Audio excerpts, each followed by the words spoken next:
జై శ్రీమన్నారాయణ. అంతర్జాతీయ యోగాభ్యాస దినోత్సవం సందర్భంగా యోగం అంటే ఏమిటి? మన పురాణాల్లో, ఇతిహాసాల్లో ఎలా ఉన్నది యోగం గురించి అనే విషయాన్ని ముచ్చటించుకుందాం. యోగం అంటే కేవలం ఆసనాలు, వ్యాయామాలు మాత్రమే కాదు.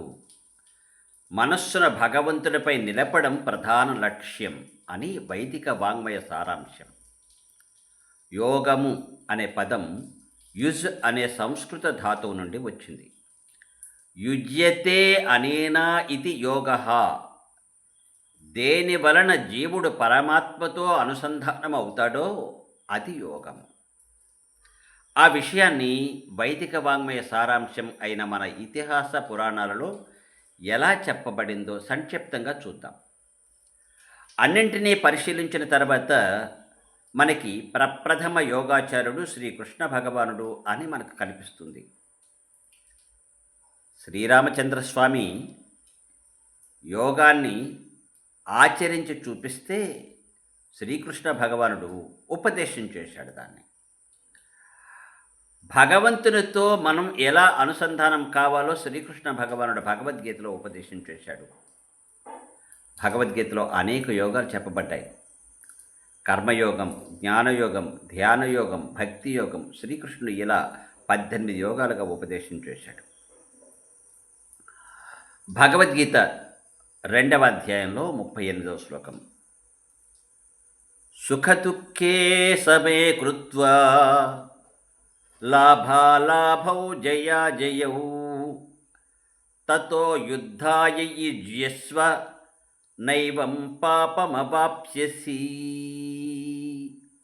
సుఖదుఖములు రెండిట్లందు సమానమైనటువంటి భావముతో కలిగి ఉండి లాభము కానీ అలాభము కానీ అంటే నష్టము కానీ, జయము కానీ అజయము కానీ అపజయము కానీ సమానమైన భావంతో చూస్తూ మనం ప్రయత్నము చేసినట్లయితే నైవం పాపం అవాప్యసి, దానివల్ల పాపము నువ్వు పొందవు. ఇదే భగవద్గీత 2వ అధ్యాయంలో 48వ శ్లోకం కూడా ఒకసారి మనం చూద్దాం. యోగస్థః కురు కర్మాణి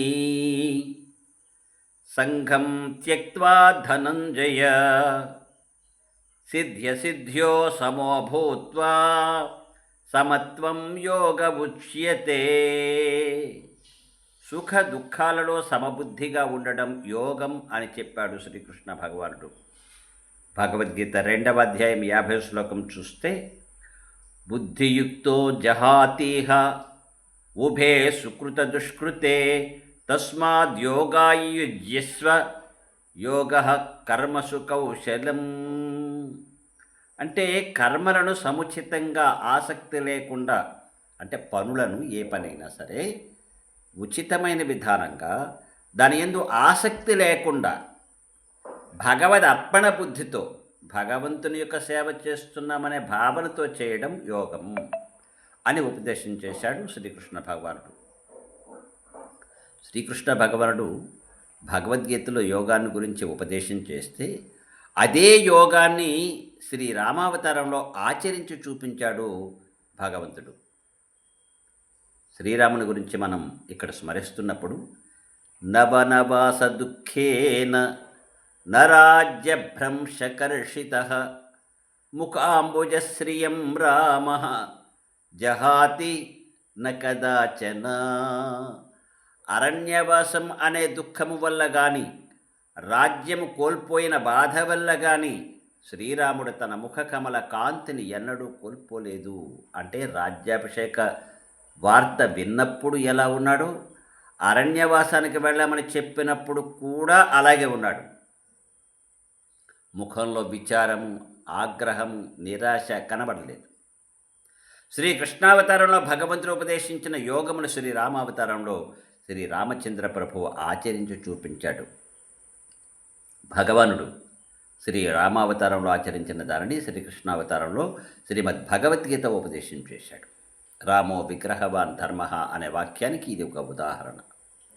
ఇక విష్ణు పురాణం విషయానికి వస్తే, విష్ణు పురాణంలో పరిశీలించినట్లయితే షష్టాంశం అంటే అంటే 6వ భాగం 7వ అధ్యాయంలో యోగానికి పరమలక్ష్యం పరమాత్మ అయిన శ్రీమన్నారాయణుని ధ్యానము అని స్పష్టంగా పేర్కొంటుంది విష్ణు పురాణం. అక్కడ కేశధ్వజుడు యోగ మార్గాన్ని ఖాండిక్యుడికి ఉపదేశం చేస్తాడు. యమ, నియమ, ప్రాణాయామ, ప్రత్యాహార, ధారణ, ధ్యాన, సమాధి మొదలైన యోగాంగాలను వివరించిన తర్వాత ధ్యాన విషయంలో ఎవరిని ధ్యానం చేయాలో స్పష్టంగా చెబుతాడు ఇక్కడ కేశధ్వజుడు. యోగి ధ్యానించవలసినటువంటి వాడు విష్ణువే. యోగి ధ్యానించవలసిన వాడు విష్ణువే. విష్ణు పురాణం 6-7లో భావం యోగాచార్యులు ధ్యానించేది విష్ణువునే. ఆయన పరబ్రహ్మ స్వరూపుడు. యోగి తన మనస్సును విష్ణువుపై నిలపాలి అని చెప్పారు. 2 విశ్వరూప విష్ణు ధ్యానం. అదే అధ్యాయంలో ఈ చరాచర జగత్తంతా విష్ణు శక్తితో వ్యాపించి ఉంది అని చెప్పి యోగి మొదట విశ్వరూప విష్ణువుని ధ్యానించాలని ఉపదేశిస్తుంది. ఆ ధ్యానం పాపాలను దహిస్తుందని కూడా చెబుతుంది శ్రీ విష్ణు పురాణం. హరిధ్యానం, ధారణ అత్యంత ప్రసిద్ధమైన భాగం. స్మృతి రవిచ్ఛిన్నాహరవు అనే భావంతో యోగి తన మనస్సును హరి రూపంలో స్థిరపరచాలని చెబుతుంది. ఆ తర్వాత శంఖ, చక్ర, గద, పద్మాది ఆయుధాలను ధరించిన శ్రీ విష్ణుమూర్తి స్వరూపాన్ని విశదంగా వర్ణించి ఆ రూపంపై ధ్యానము చేయమని ఉపదేశం చేస్తుంది. యోగ ఫలితం 4వ అంశం. అదే అధ్యాయం చివరిలో గోవిందునిపై మనస్సును ఏకాగ్రం చేసిన ఖాండిక్యుడు ముక్తిని పొందాడు అని స్పష్టంగా చెబుతుంది విష్ణు పురాణం. అలాగే విష్ణు అని పిలువబడే నిర్మల పరిపూర్ణ చైతన్యంలో లీనమయ్యాడు అని కూడా వర్ణిస్తుంది విష్ణు పురాణం. వైదిక సంప్రదాయాన్ని అనుసరించే ఆచార్యులు విష్ణు పురాణంలోని ఈ అంశాలను ప్రధానంగా తీసుకుంటారు. యోగం యొక్క పరమావధి భగవద్ధ్యానం అని, భగవద్ధ్యానానికి పరమ విషయం శ్రీమన్నారాయణుడు అని వివరిస్తారు విష్ణు పురాణంలో. సనాతన వైదిక సంప్రదాయాన్ని అనుసరించే ఆచార్యులు యోగాన్ని గౌరవించినప్పటికీ కలియుగంలో కఠినమైన అష్టాంగ యోగం అందరికీ సులభం కాదని చెబుతారు. అందువల్ల నామ సంకీర్తనం, దివ్య ప్రబంధ పారాయణం, భగవద్ ఆరాధన, సంధ్యావందనం, గాయత్రి జపం ఇవన్నీ కూడా యోగ స్వరూపాలేనని వివరిస్తారు. శంకర భగవత్పాదుల వారు, భగవద్ రామానుజాచార్యుల వారు, మధ్వాచార్యుల వారు కూడా గీతా భాష్యంలో భక్తి యోగాన్ని పరమ పురుషార్థ సాధనంగా వివరించారు. యోగాభ్యాసము అంటే ఏమిటో మనకి తెలియాలి అంటే భగవద్గీత మనం అధ్యయనం చేయాలి. నాత్యస్నతస్తు యోగోస్తి నచైకాంతమనస్నుతః నచాతి స్వప్నశీలస్య జాగ్రత్తో నైవ చార్జున. ఓ అర్జున, అతిగా తినేవానికి యోగం సిద్ధించదు. అసలు తినకుండా ఉండేవానికి కూడా యోగం సిద్ధించదు. అతిగా నిద్రించేవానికి యోగము లేదు. ఎల్లప్పుడూ మేల్కొని ఉండేవానికి కూడా యోగము లేదు. దీని వెంటనే ఇంకొక శ్లోకం కూడా మనకు కనిపిస్తుంది. యుక్తాహార విహారస్య యుక్త చేష్టస్య కర్మసు యుక్త స్వప్నావబోధస్య యోగో భవతి దుఃఖః. అంటే మితమైన ఆహారము, మితమైన విహారము, మితమైన కార్యాచరణ, మితమైన నిద్ర, మేల్కొనుపు కలవానికి యోగం సిద్ధిస్తుంది, దుఃఖనాశకంగా సిద్ధిస్తుంది. ఈ 2 శ్లోకాల సారాంశం శ్రీకృష్ణ భగవానుడు ఒక గొప్ప విషయాన్ని, నియమాన్ని బోధిస్తున్నాడు. ఒక అందమైన భగవద్గీత శ్లోకం స్మరిస్తూ ముగిద్దాం.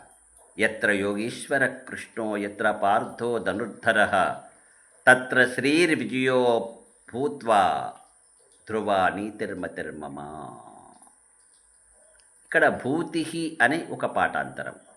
యత్ర యోగీశ్వర కృష్ణో యత్ర పార్థో ధనుర్ధరః తత్ర శ్రీ విజయో భూతి ధ్రువ నీతిర్మతిర్మమ. ఎక్కడ యోగేశ్వరుడైన శ్రీకృష్ణ భగవానుడు ఉంటాడో, ఎక్కడ అర్జునుడు ఉంటాడో అక్కడే విజయం, ఐశ్వర్యం, ధర్మం ఉంటాయి. అందువల్ల ఇతిహాస పురాణాల దృష్టిలో యోగం యొక్క పరమ ఫలం శరీర ఆరోగ్యం మాత్రమే కాదు, భగవద్ అనుసంధానం, చిత్తశుద్ధి, పరమాత్మ ప్రాప్తి. శ్రీమన్నారాయణ స్మరణతో చేసిన ప్రతి శ్వాస కూడా ఒక యోగమే అని మహానుభావులు భావించారు. జై శ్రీమన్నారాయణ.